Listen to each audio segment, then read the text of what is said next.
کا حال کیا ہوگا، اسیر ہو کے وہ جب شام میں گیا ہوگا، سنا ہے شام میں جاتے ہی خون رونے لگا،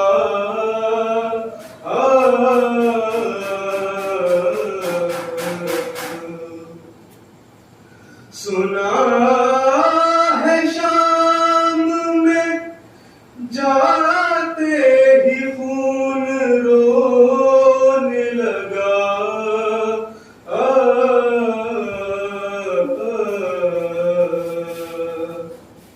نہ جانے شمر نے اس وقت کیا کہا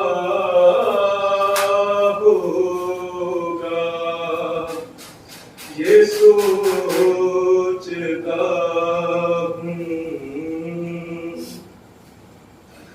گلے کے داغ نے عابد کو کیا جھکانا تھا،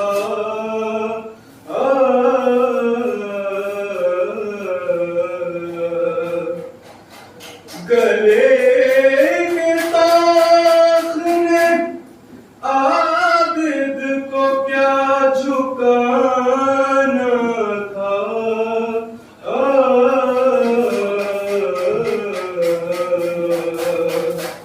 وہ اپنے کھوئے ہوئے لال ڈھونڈتا ہوگا، یہ سوچتا ہوں وہ ظلم دیکھ ہے سجاد نے حسین کے بعد،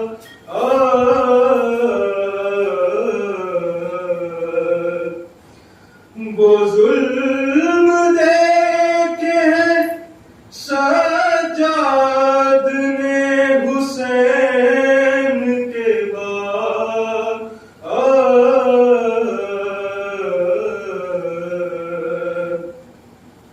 مجھے یقین ہے کہ اب تک بھی رو رہا ہوگا، یہ سوچتا ہوں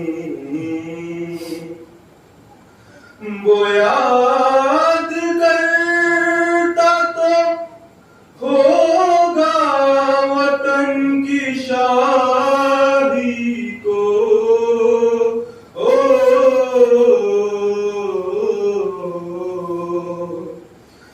وہ یاد کرتا تو ہوگا وطن کی شادی کو،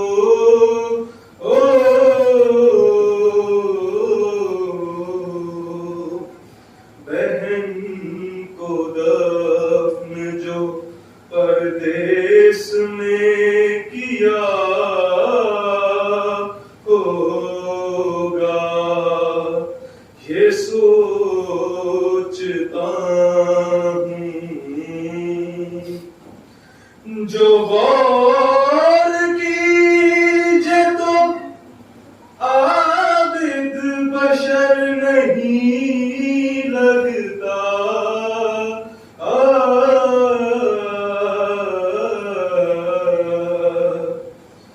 جو غور کیجے تو عابد بشر نہیں لگتا،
بسم اللہ الرحمن الرحیم الحمدللہ رب العالمین والصلاة والسلام سیدنا و نبینا و شفیعنا و مولانا مولا الثقلین جد الحسن والحسین ابو القاسم محمد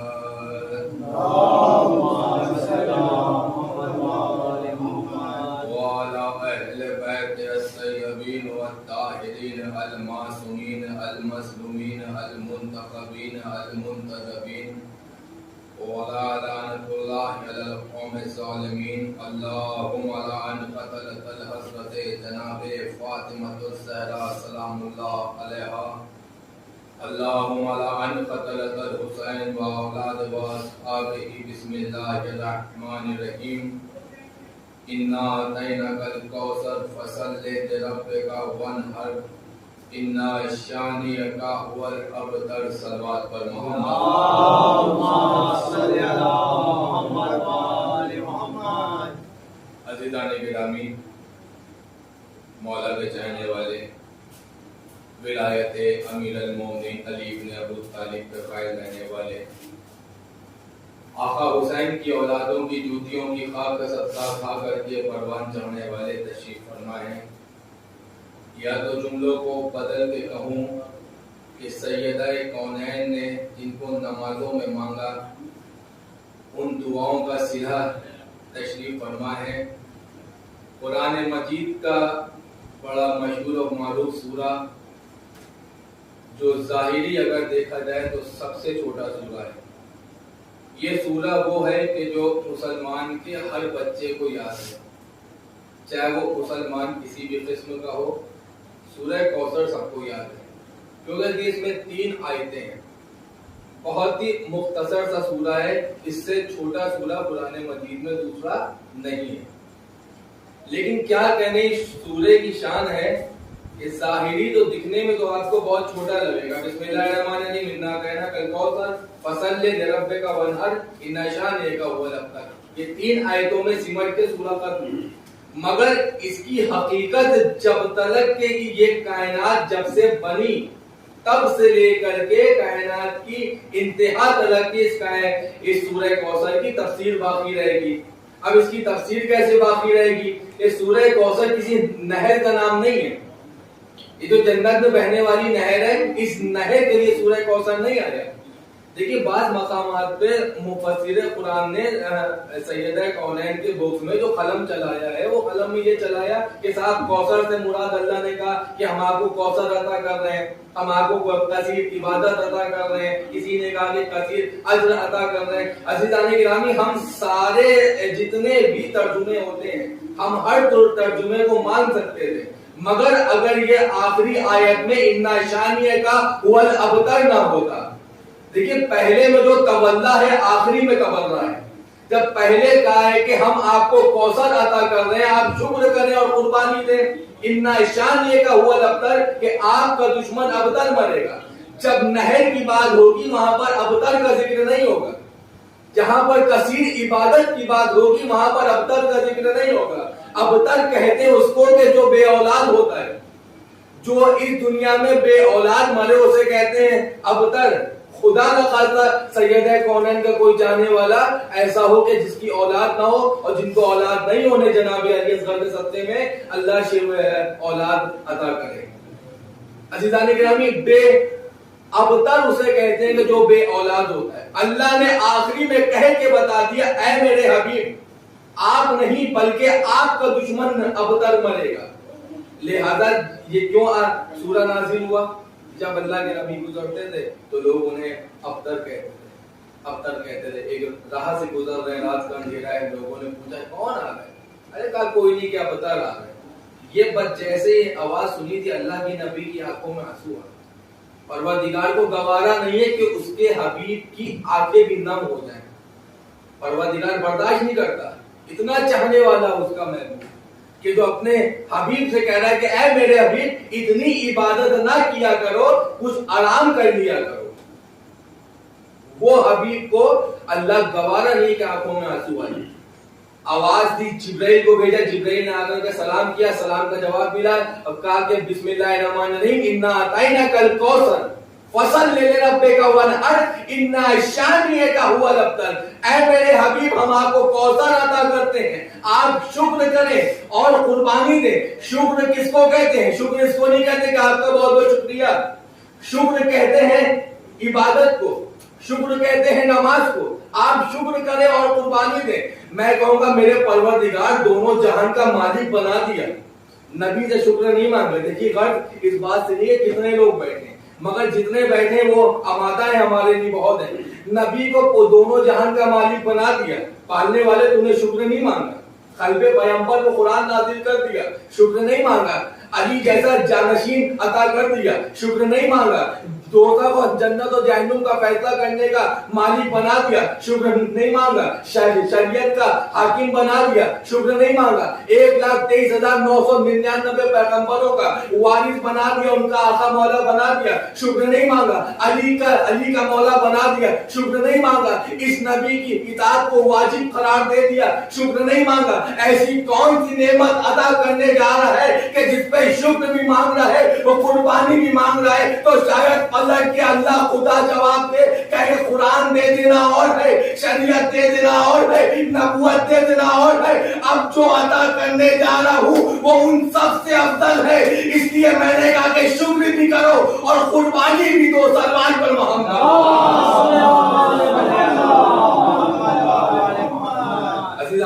جس حبیب سے کہہ رہا ہے کہ میرا حبیب اتنی عبادت نہ کیا کرو، کچھ آرام کر لیا کرو، اس سے کہہ رہا ہے کہ ہم تمہیں اولاد کثیر عطا کر رہے ہیں، تم شکر کرو.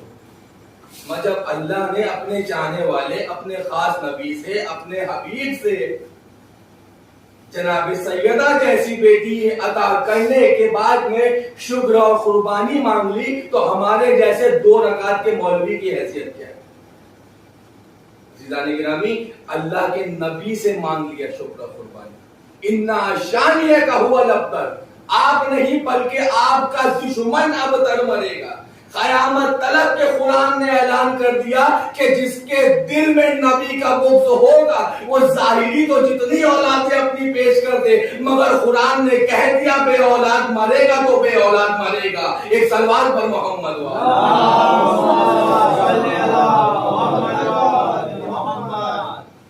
عزیزانی گرامی، کوثر سے مراد کثیر عبادت نہیں، کوثر سے مراد نہر نہیں، کوثر سے مراد کثیر اجر نہیں، بلکہ کوثر سے مراد حضرت جناب فاطمہ الزہرا شہزادی کونین ہے. یہ نام وہ ہے کہ جو خطیبوں کو، عالموں کو، ذاکروں کو، شاعروں کو اور سیدہ کے چاہنے والوں کوشش کرنا چاہیے کہ زیادہ نام بھی نہ لیا جائے. اگر مجلس میں ایک مرتبہ نام لے لیا گیا تو بہت ہے، اس کے بعد میں آپ القاب سے پکارو. ہماری زبان کی وہ تاثیر نہیں ہے کہ ہم اپنی شہزادی کا نام لے سکتے. ہم اتنے گناہگار انسان ہیں، ہم اپنی شہزادی کا نام نہیں لے سکتے. وہ تو اللہ کا شکر ہے کہ اللہ نے ہمیں ہمارے دلوں میں سیدہ کونین کی محبت کو پیدا کی. ورنہ اگر ہم دیکھیں اپنے آپ کو ایک مرتبہ دوسروں کی بات ہی نہیں کرتے، ہم اپنی بات کرتے ہیں. اگر ہم اپنے گریبان میں جھانک کر کے دیکھیں تو ہم کیا بی بی سیدہ کونین کی محبت کے قابل ہیں؟ ایسی بیٹی عطا کری. اب آپ دیکھیے آیت اللہ خمینی صاحب اپنی کتاب میں لکھتے ہیں، کتاب عربی میں ہے اور ظاہر ہے کہ میں اتنا بڑا عالم تو نہیں ہوں کہ میں عربی کا ترجمہ کرنے لگوں. میں نے کسی بزرگ عالم دین سے ترجمہ کرایا ہے. کتاب کا نام ہے الہدایہ فی الخلافت والولایہ. الہدایہ فی الخلافت والولایہ، یہ آیت اللہ خمینی صاحب کی کتاب ہے. اس کتاب میں تو بہت کچھ لکھا ہے، مگر ایک ہلکا سا گوشہ میں آپ کے سامنے بیان کرتا ہوں، صرف ایک ہلکا سا گوشہ. اس میں گوشے میں یہ لکھا ہوا ہے کہ اللہ نے قلب پیغمبر کے، دیکھیے 14 معصومین کے نور ہیں. پہلا نور ہے نبی کریم کا، اب باقی کے بچے 13 نور. ان 13 نوروں کو قلب پیغمبر پہ نازل کیا. جیسے قرآن بھیجا ویسے نوروں کو بھیجا. لیکن میں کہوں گا پالنے والے 13 نور بچے تھے نبی کے بعد. یہ 12 نور کیوں بھیجے؟ 13واں نور کہاں ہے؟ کہ 13واں نور قلب پیغمبر پہ نہیں بھیجا. علی کا نور جبرائیل کے ہاتھوں بھیجا، امام حسن کا نور جبرائیل کے ہاتھوں بھیجا، امام حسین کا نور جبرائیل کے ہاتھوں بھیجا، امام سید زین العابدین کا نور جبرائیل کے آگے ہاتھوں بھیجا. ہر نبی کا، ہر معصوم کا نور جبرائیل کے ہاتھ بھیجا، مگر ایک نور جبرائیل کے ہاتھ نہیں بھیجا. وہ نور کون سا تھا؟ وہ سیدہ کونین کا نور. اس کتاب میں لکھا ہوا ہے کہ اللہ نے جب سارے نور دینے کی بات آئی تھی تو نور کو وہاں بھیجا جہاں نبی تھے، مگر یہاں پر جب سیدہ کا نور دینے کی بات آئی تو اللہ نے اپنے نظام الہی کو بدلا. بدلنے کے بعد میں آواز دی میرے حبیب کیا بیٹی کا نور چاہیے؟ کہاں پروردگار چاہیے؟ کہ وہ نور اور تھے، یہ نور اور ہے. میں کہوں گا میرے پروردگار تو نے قرآن قلب پیغمبر پہ نازل کر دیا. قرآن میں 6666 آیتیں، 114 سورے، کچھ سورے مکی ہیں کچھ سورے مدنی ہیں. یہ مکی اور مدنی کیسے بنے؟ کا پتہ چلا کہ جب نبی مکے میں تھے قرآن وہاں نازل ہوا تو مکی ہو گئے، اور جب مدینے میں نازل ہوا تو مدنی ہو گیا. تو اس کا مطلب یہ جو سورے مکے میں نازل ہو وہ مکی کہلائیں گے، جو مدینے میں نازل ہو وہ مدنی کہلائیں گے. اس کا مطلب یہ ہے کہ جہاں تھوڑا سا آگے اگر تشریف لے آئیں تو پیچھے آنے والوں کو زحمت نہ ہو. سلمان کرو.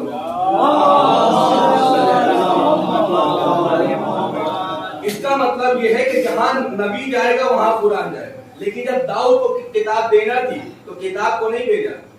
کیا داؤد کتاب چاہیے؟ کہاں پروردگار چاہیے؟ آ جاؤ. موسیٰ کتاب چاہیے؟ کہاں چاہیے پروردگار؟ آ جاؤ. عیسیٰ کتاب چاہیے؟ کہاں چاہیے پروردگار؟ آ جاؤ. بلایا اللہ نے، پہاڑیوں پر بلایا، کوہ ابو قبیس پر بلایا، کوہ زیتون پر بلایا، اور نام ذہن میں نہیں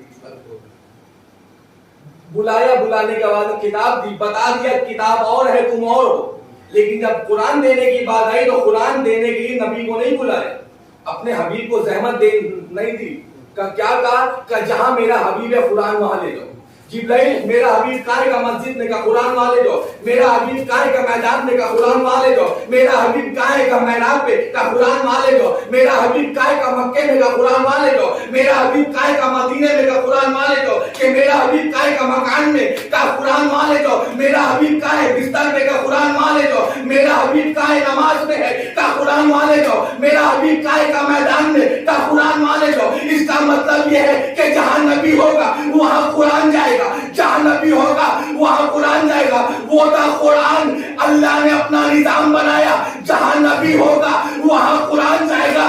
یہ ہے سیدہ. یہ سیدہ قرآن نہیں ہے. جہاں سیدہ ہوگی وہاں نہیں جائے گی بلکہ وہاں نبی جائے گا، جہاں سیدہ کا نور ہوگا. ایک سلمان پر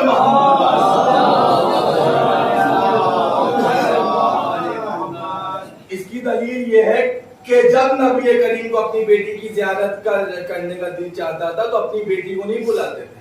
چاہتے تو بلا لیتے، لیکن گھر جا کر کے زیارت کرتے تھے، سلام کرتے تھے، بتا دیتے تھے کہ سیدہ قرآن اور ہے. قرآن وہ ہے کہ جہاں ہم جائیں گے، سیدہ وہ ہے کہ جہاں ہم جائیں گے.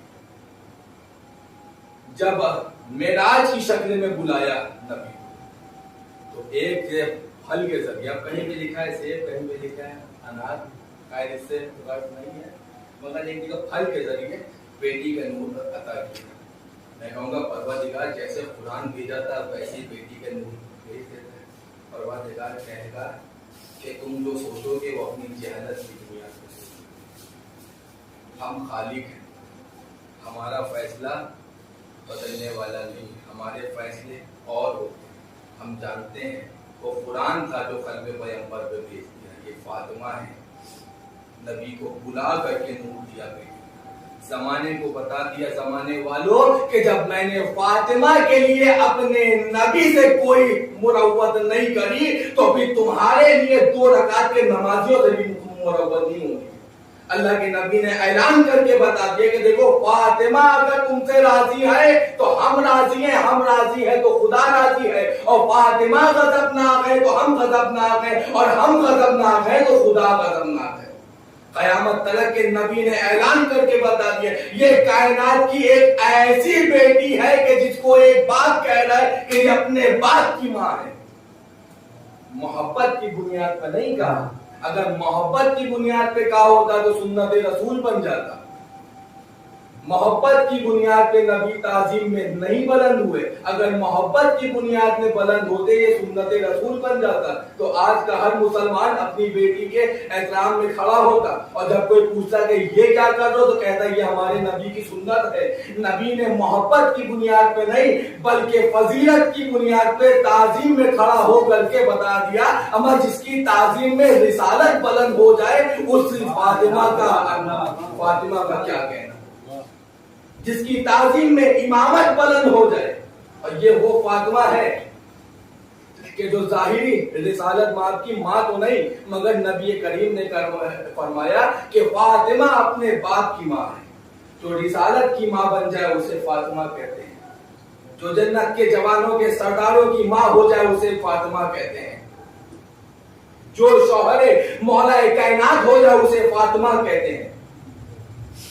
جو جنت کی مالکہ ہو جائے اسے فاطمہ کہتے ہیں. اور جس کے لیے قرآن مجید نے آواز دی بسم اللہ الرحمن الرحیم انما یرید اللہ لیذہبعنکم الرجس اہل البیت ویطہرکم تطہیرا. اتنا پاک رکھا کہ جتنا کہ ان کا حق تھا, اور نجاست کو ان سے دور رکھا. کیا کہنے پروردگار, کیا کہنے, نجاست کو دور رکھا. کتاب کا نام صحیح بخاری, راوی کا نام ابو ہریرہ. دیکھیے جب اپنی کتابوں سے جب پڑھیں اس کی بات اور ہوتی ہے, لیکن جب دوسروں کی کتابوں سے حوالہ دیا جائے تو اس کی بات اور ہوتی ہے. میں کوئی منبر پہ بیٹھ کے اختلاف والی بات نہیں کرتا, لیکن جو حقیقت ہے میں وہ بیان کرتا ہوں. دیکھیے ہم اتحاد کے لیے سب کچھ کر سکتے ہیں مگر اپنے عقیدے کو نہیں چھوڑ سکتے. عقیدہ اپنی جگہ ہے اور دنیاوی کمپرومائز تعلقات اپنی جگہ. کتاب کا نام صحیح بخاری, راوی کا نام ابو ہریرہ, جو ہمارے منہ بولے بھائیوں کی بڑی فضیلت ان کی. اور یہ جو نقل کیا جا رہا ہے یہ نقل کیا جا رہا ہے مسلمانوں کی ماں, مسلمانوں کی ماں سے نقل کیا جا رہا ہے. اور ان کی ماں ارشاد فرماتی, دیکھیے میں بار بار کہہ رہا ہوں مسلمانوں کی ماں اور ان کی ماں ارشاد فرماتی, ہماری ماں خدیجہ, ان کی ماں ارشاد فرماتی ہے کہ میں نے کائنات میں ایک پہلی ایسی بیوی دیکھی ہے کہ جس کی ظہور میں خدا کے لیے میری طرف متوجہ ہو جائے کہ وہ ارشاد فرماتی ہے کہ صحیح بخاری میں ارشاد فرماتی ہے کہ میں نے کائنات میں پہلی ایسی بیوی دیکھی ہے کہ جس کی ظہر میں بیٹے کی ولادت ہو اور عصر میں وہ مصلی عبادت پر ہو. وہ کون ہے؟ جناب فاطمہ زہرا. پروردگار یہ معاشرہ کیا کہ جس کی ظہر میں بیٹے کی ولادت ہو ظہر کے وقت وہ مصلی کی عبادت پہ کیسے جا سکتی ہے؟ شریعت تو کہہ دی کہ اپنی نمازوں کو روک لو, اپنی عبادتوں کو روک لو, لہذا تم نماز نہیں پڑھ سکتی. کہ دنیا کی عورتیں ایک طرف ہیں, دنیا کی ماں ایک طرف ہے, حسنین کی ماں ایک طرف ہے. انما یرید اللہ, اتنا پاک رکھا. سیدہ کونین کو بطول کہا. اب بطول کسے کہتے ہیں؟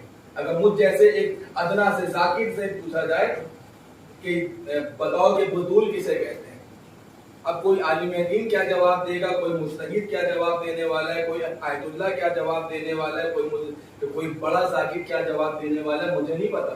لیکن اگر مجھ جیسے ایک ادنا سے ذاکر سے پوچھا جائے کہ بتاؤ دو لفظوں میں بتاؤ کہ بطول کسے کہتے ہیں, تو ہم کہیں گے شریعت میں جسے نماز پڑھنے کے لیے وضو کرنے کی ضرورت نہ اسے بطول. یہ تو اتنے پاک ہیں کہ انہیں وضو کرنے کی ضرورت نہیں, مگر یہ کر رہے ہیں کس کے لیے؟ ہماری ہدایت کے لیے. جو ہمارے اوپر مستحب ہے وہ ان پہ واجب ہے, اس لیے واجب ہے ہماری ہدایت کے لیے. بطول کا اب آپ دیکھیں عزیزانی گرامی, میں کسی مرحلے پر رکھ کے آپ کو لانا چاہتا ہوں کہ اب کائنات میں جناب مریم اور جناب سیدہ کو ملایا. دیکھیے وہ بھی معصوم کی ماں ہے, یہ بھی معصوم کی ماں, لیکن یہاں فرق ہے, یہ معصوم کی بیٹی ہے, یہ خود بھی معصوم ہے, یہ معصوم کی بیٹی بھی ہے, معصوم کی زوجہ بھی ہے اور معصوم کی ماں بھی ہے. لیکن جناب مریم جو ہے وہ معصوم کی ماں ہے. جناب عیسیٰ معصوم, چارتا معصومین ایک جگہ, باقی معصوم ایک جگہ, یہ معصوم کی ماں. لیکن کہا جاتا ہے کہ قرآن مجید میں اللہ نے جناب مریم کو بھی بطول کہا اور جناب سیدہ کو بھی بطول کہا، تو کون سی بڑی بات؟ کہ وہ بھی بطول ہیں، یہ بھی بطول ہیں، کا نہیں فرق ہے، کا کیسا فرق ہے، کا زمین و آسمان کا فرق ہے۔ کا یہ کہا جاتا ہے کہ جب آپ کے یہاں بطول کا ذکر ہوتا ہے تو آپ کی عوام میں بی بی سیدہ کا ہی کیوں ذکر ذہن میں آتا ہے، مریم کا کیوں نہیں آتا ہے؟ کہ مریم بطول ہے اپنی جگہ، سیدہ بطول ہے اپنی جگہ، وہ دونوں بطول ہیں، مگر دونوں کے بطول ہونے میں فرق ہے۔ کیا فرق ہے؟ اب آپ دیکھیے کہ یہاں پر ایک گلاس پانی کے لیے رکھا ہے میرے لیے پینے کے لیے، اب یہ پانی ہم پیئیں، اب ہم چاہیں یہ پانی پی بھی سکتے ہیں، یہ پانی ہماری پیاس کو بجھا بھی سکتا ہے۔ دیکھیے بچوں کے لیے آسان ہو جائے گی یہ مثال، یہ پانی ہماری جو ہے پیاس کو بجھا بھی سکتا ہے، اور اگر ہمیں مجلس پڑھنا ہلکا سا چھینٹ لگ جائے، ہم کہیں مزائی بھائی گلاس اٹھا دیں، ہمیں چھینٹ پڑ گئی ہے، ہم اس کو صاف کر لیں، ہم نے اپنے پیجامے کو صاف کر لیا، یہ ہو گیا پاک۔ لیکن یہی پانی میں ایک چمچ شکر گھول دی جائے، اور شکر گھول دی جائے، اس کو بنا دیا چائے شربت، کیا یہ پانی نجیس ہو گیا؟ کہا نہیں، نجیس نہیں ہوا، نجیس نہیں ہوا، پاک ہوا، پاک ہے، اس کو پی تو سکتے ہیں مگر یہ پانی مجھے پاک نہیں کر سکتا۔ کیوں نہیں کر سکتا؟ دیکھیے آپ جب دنیات پڑھیں گے تو اس میں مسئلہ لکھا ہوا ہے، یہ جو سادہ پانی ہے یہ خود بھی پاک ہے اور ہمیں بھی پاک کر سکتا ہے، لیکن اگر اسی پانی کو شربت بنا دیا جائے، یہ پاک تو ہے مگر ہمیں پاک نہیں کر سکتا، یہ ہو گیا پانی مضاف۔ اب جس نے دنیات پڑھی ہے وہ جانتا ہے، یہ پانی ہو گیا مضاف، یہ پانی پاک تو ہے مگر تمہیں پاک نہیں کر سکتا۔ یہ جو پانی سادہ رکھا ہے یہ خود بھی پاک ہے اور ہمیں پاک بھی کر سکتا ہے، مگر شربت یا کیوڑا بننے کے بعد میں یہ پاک تو رہے گا مگر ہمیں پاک نہیں کر پائے گا۔ یہی معاملہ ہے دونوں بطول میں، کہ مریم پاک ہے خود مگر کسی کو پاک نہیں کر سکتی، سیدہ پاک ہے مگر ان کی محبت تمہاری شجروں کو پاک کر دے گی۔ صلوات پہ محمد۔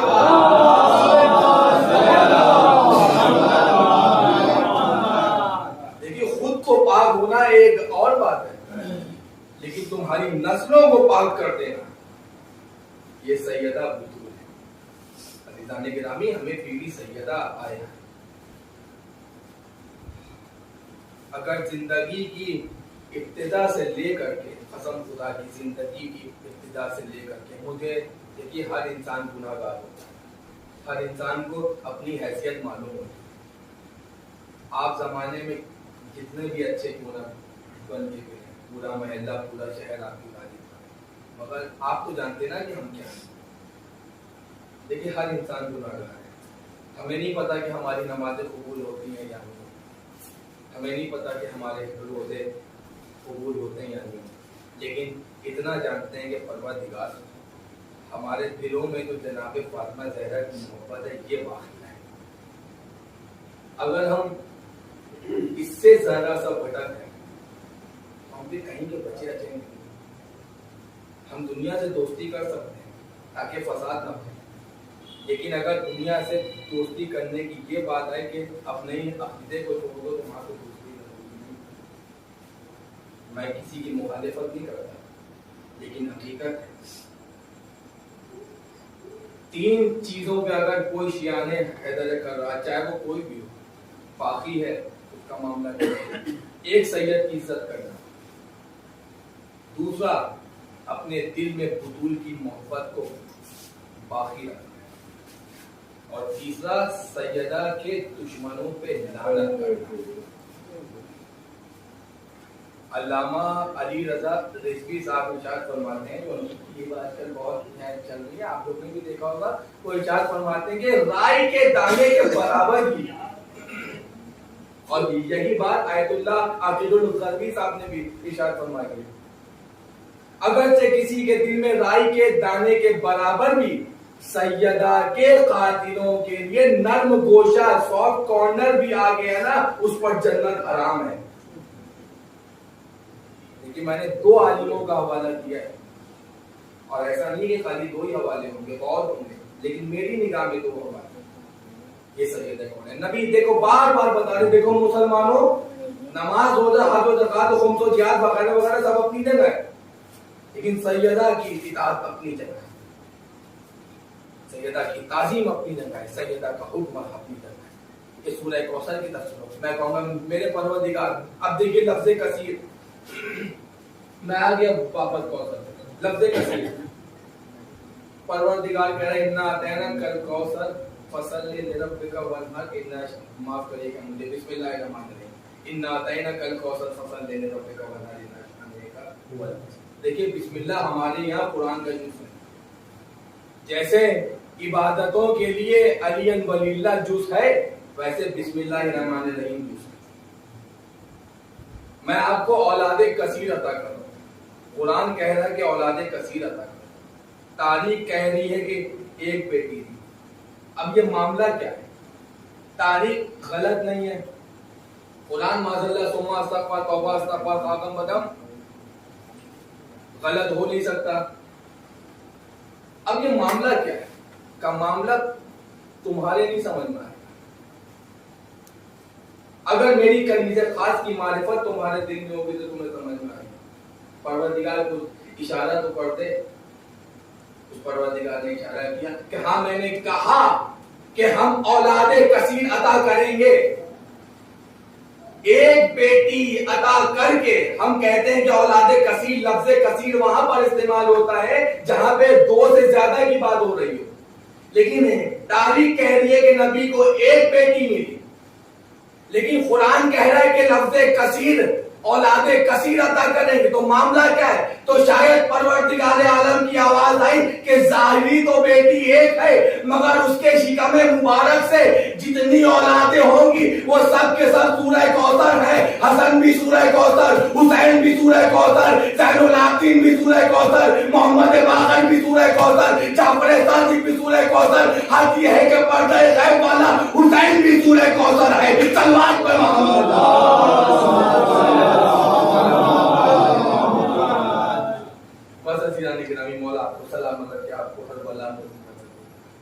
یہ سورہ کوثر کی تفسیر ہے. اور ہمیں پریشان ہونے کی، حیران ہونے کی ضرورت نہیں، ہمیں غمزدہ ہونے کی ضرورت نہیں ہے.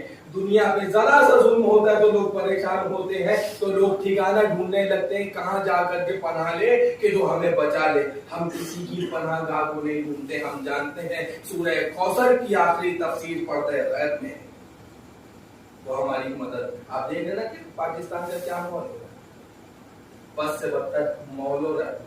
ذاکروں پہ، علماؤں پہ ایف آئی آر ہو رہی، ان کے اوپر کیس لگایا جا رہا ہے، انہیں بین کیا جا رہا ہے. وہ فلاں شہر نہیں جا سکتے، فلاں شہر نہیں جا سکتے. علامہ شہنشاہ حسین نقوی صاحب کے اوپر بھی کیس ہیں کہ کئی سارے شہروں میں پابندیاں لگا دی ہیں. یہ کیوں لگا دی ہیں؟ یہ اس لیے لگا دیے گئے ہیں کہ جناب فاطمہ زہرا کا حق پہنچے. تمہارا ملک، تمہارا شہر، تمہارا محلہ، تمہارا پڑوسی، تمہاری دنیا، پوری کائنات تمہاری مخالف ہو جائے، مگر یہ دعا کرنا کہ سیدہ مخالف نہ ہو. جس کے اوپر ایک کیس لگ جاتا ہے وہ پورے شہر میں جو ہے ڈھونڈتا پھرتا ہے کون سورس والا مل جائے. اور جس علی والے کے اوپر اتنے کیس لگے ہوں، کیس لگوانے والا رات میں نہیں سو پا رہا ہے، مگر جس کے اوپر مصیبتیں وہ سکون سے سو رہا. اس کو پتا ہے کہ سیدہ کونین کا سایہ مجھے سب پتہ نہیں جانے کے.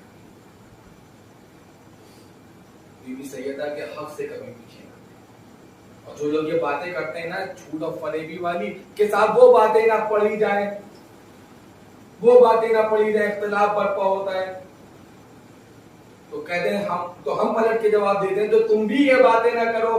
کہ اکثر لوگ جو کہتے ہیں کہ صاحب ہم لوگ بچپنے میں چھوٹے تھے، ہمارے والد بڑے شریف تھے، ہمارے چچا نے ہمارے بابا کو جگہ بیوقوف بنا کر کے زمین قبضہ لی اور زمین پہ بنا لی، یہ زمین میری تھی، وہ مکان میرا تھا، وہ کھیت میرا تھا.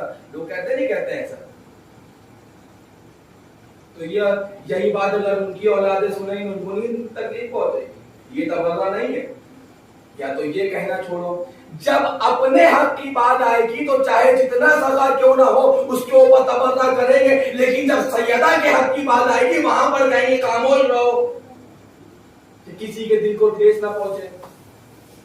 اگر جب اپنے حق پہ خاموش ہے، بہت سے لوگ ایسے ملتے ہیں کہ صاحب میں ماموں نے ہماری زمین قبضہ دی، ہمارے ابا کے مرنے کے بعد ہمارے چچا نے بڑے ابا نے سب نے خبسی آ لی, ہم لوگ کے پاس کچھ نہیں, ہم چھوٹے مکان میں رہتے ہیں, وہ اکیلی ہے. تو یہ کیا ہو رہا ہے, یہ اب اللہ نہیں تو کیا ہو رہا ہے, ان کی اولادوں کو نہیں پتہ چلے گا, ان کی اولادوں کو نہیں تکلیف ہوگی. جب تمہیں اتنا ہی خیال ہے سیدہ کے قاتلوں کی اولادوں کی, اتنی تمہیں چنتا ہے, اتنی ان کی جو پرواہ ہے, تم کیوں ان کے ساتھ چلے آئے؟ سیدہ کا حق پڑھو, حق پڑھو, حق پڑھو. مولانا اسماعیل دیوبندی علی مقام ارشاد فرماتے ہیں کہ اپنی اولادوں کو گھٹی کے ساتھ میں فدق اور غدیر پلا دو تاکہ ان کو مقصد کربلا معلوم ہو جائے. مقصد کربلا معلوم ہو جائے. کربلا یوں ہی برپا ہونے والی کی نام نہیں ہے. کربلا یوں ہی اچانک سے نہیں کہ یزید کھڑا ہو گیا سن 61 ہجری میں. کربلا کی بنیاد رکھی گئی ہے غدیر میں. اگر خنجروں میں دھار ہوئی ہے تو فتح میں ہوئی ہے. یزید یوں ہی حاکم نہیں بن گیا تھا اپنی مرضی سے. 18,000 لوگوں نے اس کو سند دی تھی خلیفہ بننے کی. وہ کون تھے؟ وہ وہی دربار میں بیٹھنے والے تھے کہ جس دربار میں سیدہ کھڑی ہوئی ہے. عزیزان گرامی, ہم قسم خدا کی اپنے سر پہ قرآن رکھ کر اہل بیت کی قسم کھا کے کہہ سکتے ہیں کہ ہمارے شیعہ حیدر کرار اس لیے نہیں روتے ہیں کہ فتح نہیں ملا, بلکہ اس لیے روتے ہیں کہ سیدہ دربار میں کھڑی ہو کے کہیں گے خدا گواہ سیدہ جھوٹ نہیں بولتی. ہم روتے تو اس بات میں کہ سیدہ کو جھٹلایا گیا. ہم روتے تو اس بات میں شہید علامہ عثمان حیدر عبدی علی اللہ مقام ارشاد فرماتے ہیں کہ 4 گھنٹے دربار میں سیدہ کھڑی رہی ہیں. کسی نے یہ نہیں پوچھا کہ یہ نہیں کہا کہ سیدہ آپ بیٹھ کر آپ تو اولاد رسول ہیں. جب 4 گھنٹے کے بعد میں گھر واپس آئی ہیں تو بی بی زینب نے جیسی دیکھا اور دیکھنے کے بعد میں اماں کے باہو میں ماری ڈال دی کہ اماں یہ کون سی ایسی مصیبت ہو گئی کہ کچھ دیر میں آپ کے بال سفید ہو گئے. آپ نے اکثر لوگوں کو دیکھا ہوتا کہ لوگ جوانی میں بزرگ نظر آنے لگتے ہیں, داڑھی اور بال سفید ہو جاتے ہیں. کیوں ہو جاتے ہیں؟ لوگ کہتے ہیں ابھی تو تمہاری جوانی کے دن ہے, تم برے کہتے ہو گے کہ یہ مصیبتوں سے ہو گئے. ایسی کون سی مصیبت سیدہ کونین پہ دربار میں پڑی تھی کہ 4 یا 5 گھنٹے کے درمیان اس بیچ میں سیدہ کے بال سفید. یہ مصیبت وہ تھی کہ سیدہ کو جھٹلایا جا رہا تھا. ہم حسن حسین کی گواہی نہیں مانتے, ہم علی کی گواہی نہیں مانتے, ہم فضا کی گواہی نہیں مانتے, ہم آپ کی بھی گواہی نہیں مانتے. سیدہ دربار میں کہہ رہی خدا گواہ ہے کہ سیدہ جھوٹ. جب بی بی زینب نے یہ منظر دیکھا ہے نا تو ایک مرتبہ شہزادی نے گلے سے لگایا. گلے سے لگانے کے بعد نے کہا کہ میری بیٹی زینب یہ دربار تھا, یہاں میں تھی, یہ کچھ گھنٹوں کی بات تھی. تمہارا 35 میل کا سفر ہوگا, 3500 میل کا سفر ہوگا زینب. تمہارے ہاتھ پسے گردن بندھے ہوں گے اور جب تمہیں دیار بدیار پھرایا جا رہا ہوگا تو آواز لگائی جا رہی ہوگی اے تماشا دیکھنے والوں, تماشا دیکھو یہ علی کی بیٹی ہے زینب ام کلثوم ہے. جب دربار میں پیش کیا جائے گا تو دربار میں روک لیا گیا تھا. روکنے کے بعد میں کہا گیا کہ ابھی دربار میں نہ داخل کرنا, ابھی بازار کو سج جانے دو, ابھی لوگوں کو آ جانے دو, ابھی خریداروں کو آ جانے دو, ابھی دکانداروں کو آ جانے دو. جب ایک ہجوم تیار ہو جائے گا تو امام سے جب پوچھا گیا کہ مولا آپ کیوں روتے ہیں, علی اکبر کا نام نہیں لیا, قاسم کا نام نہیں لیا, حسین کا نام نہیں لیا, بلکہ کہتے تھے الشام الشام الشام الشام شام کہہ کر کے بتا کربلا والے مذاہب اور تھے, شام والے مذاہب اور تھے. یہ قافلہ دیار و دیار پھرایا جا رہا ہے. امام کے ہاتھوں میں ہتھکڑیاں, پیروں میں بیڑیاں, گلے میں توقے خالدار. اگر ایک غیرت دار مرد کے ساتھ میں ایک گھر کی بیوی ہوتی ہے تو اتنے اطمینان سے لے کر کے چلتا ہے, وہ یہ سوچ کے چلتا ہے کہ کسی کی آنکھ نہ اٹھے. ایک سید سجاد ہے, زینب ام کلثوم جیسی بھوپیا ہے.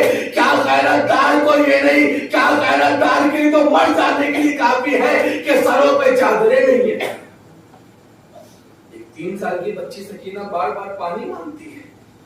عزیزان گرامی, مسلمانوں کی تاریخ نے اہل بیت نے کچھ نہیں دیا, رسول نے قلم مانگا تو مسلمانوں نے نہیں دیا، سیدہ نے فدق مانگا تو مسلمانوں نے لے لیا، علی کی بیٹی کربلا سے شام، شام سے کوفہ، کوفہ سے شام، دیار با دیار مسلمانوں سے چادر مانگتی رہی، مسلمانوں نے چادر نہ دی۔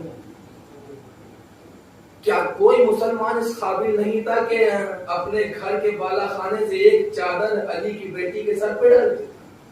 بھلے بعد میں شیلڈ چھین لیتا، لیکن کم سے کم کسی کے دل کو یہ تو تسلی ہوتی کہ ہم نے زینب کو چادر دی۔ عزیزان گرامی، لوگوں نے اپنے بالا خانے سے چادریں تو نہیں، ہم اگر کھولتے ہوئے پانی اور جب پتھروں کو ضرور تھے۔ بس عزیزان گرامی، مولا آپ کو سلامت رکھے۔ 1 منٹ کے مسائب اور اس کے بعد میں رحمت۔ جب یہ لوٹا ہوا قافلہ واپس مدینے گیا، جب یہ قافلہ بس مجلس تمام، مجھے آخری مصیبت پڑھنی ہے۔ شہید علامہ عرفان حیدر آبادی علیہ مقام لکھتے ہیں اپنی کتاب میں، اور انہوں نے منظر کشی کے ساتھ بیان بھی کیا کہ جب یہ لوٹا ہوا قافلہ مدینے پہنچا ہے تو سب اپنے اپنے گھر چلے گئے۔ آپ بہتر طریقے سے جانتے ہیں کہ مدینے میں پہنچنے بعد کیا ہوا، کیسے بعد کیا مسائل بیان کے لیے گئے، کیا گریہ ہوا، مسجد ماتم ہوا، سب جانتے ہیں، مجھے وہ نہیں بیان کرنا۔ جب سب اپنے گھر چلے گئے تو علی کی بیٹی زینب نہ اپنے بھائی کے گھر گئی، نہ اپنے شوہر کے گھر، رسول کی مزار پہ گئی۔ علامہ عرفان حیدر آبادی بیان کرتے ہیں، خدا کے لیے بیدار ہو جائیں، انشاءاللہ محسوس کریں گے تو جب یاد کریں گے۔ رسول کی مزار پہ علامہ منظر کشی کے ساتھ بیان کر رہے ہیں کہ 3 در بنے، جس طریقے سے یہ در بنے اسی طریقے سے در بنے۔ رسول کی مزار تھی، علی کی بیٹی آ کر کے رسول کی مزار پہ اس 20 کے در پہ ہاتھ رکھتی ہے، اور ہاتھ رکھنے کے بعد میں بے بسی کے ساتھ کہتی کہ قبر کی جانب دیکھ کے کہتی کہ نانا زینب آئی ہے۔ کوئی جواب نہیں ملتا ہے۔ ایک مرتبہ علی کی بیٹی پھر سے کہتی کہ دیکھیے اسی طریقے سے جناب زینب ہاتھ رکھی تھی، دوبارہ کہا کہ نانا زینب آئی ہے، قبر رسول سے کوئی جواب نہیں آئے۔ تمہارا کہا نانا زینب آئی ہے، کوئی جواب نہیں آئے۔ ایک مرتبہ علی کی بیٹی نے ایک مرتبہ ہاتھ اٹھا کر کے اپنی کمر پہ رکھا، اب انداز کو بدلا، کہا نانا افسوس کرے گا وہ ظلم جو زینب پہ نہ ہوا ہو۔ ارے نانا ماں جائے پہ کلیجے پہ خنجر چل رہا تھا، علی اکبر کے گلے پہ علی اکبر کے سینے پہ نیزہ پڑا، قاسم زندگی میں بوال ہو گیا، خیموں میں آگ لگائی گئی، سکینہ کو قید خانے میں چھوڑ کے آ گئے، تیار بدیار پھرایا۔ ارے نانا اگر آپ کے پہلو میں یہ دونوں نامحرم نہ ہوتے تو ہم آپ کو اپنے زخمی کی دکھاتے کہ جو علی کی بیٹی کی ہاتھوں پہ رسیوں کے نشان ہے۔ اللہ لعنت اللہ علی القوم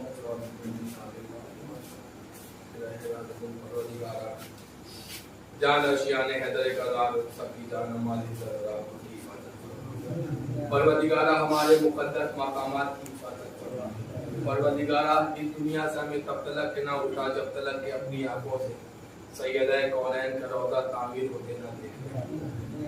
میرے اللہ ہر شیان حیدر کرار کو کربلا مولا کی زیارت نصیب فرما، جو لوگ کربلا کی زیارت کر چکے ہیں ان کی زیارتوں کو قبول فرما۔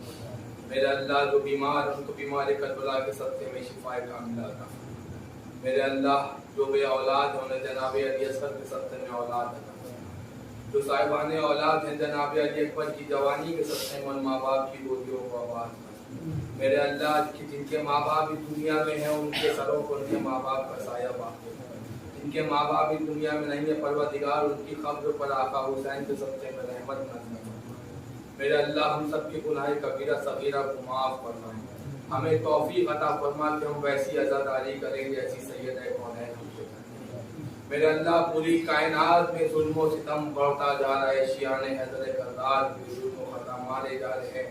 میرے اللہ اور امتحان نہ لے رہبر معظم آیت اللہ العظمیٰ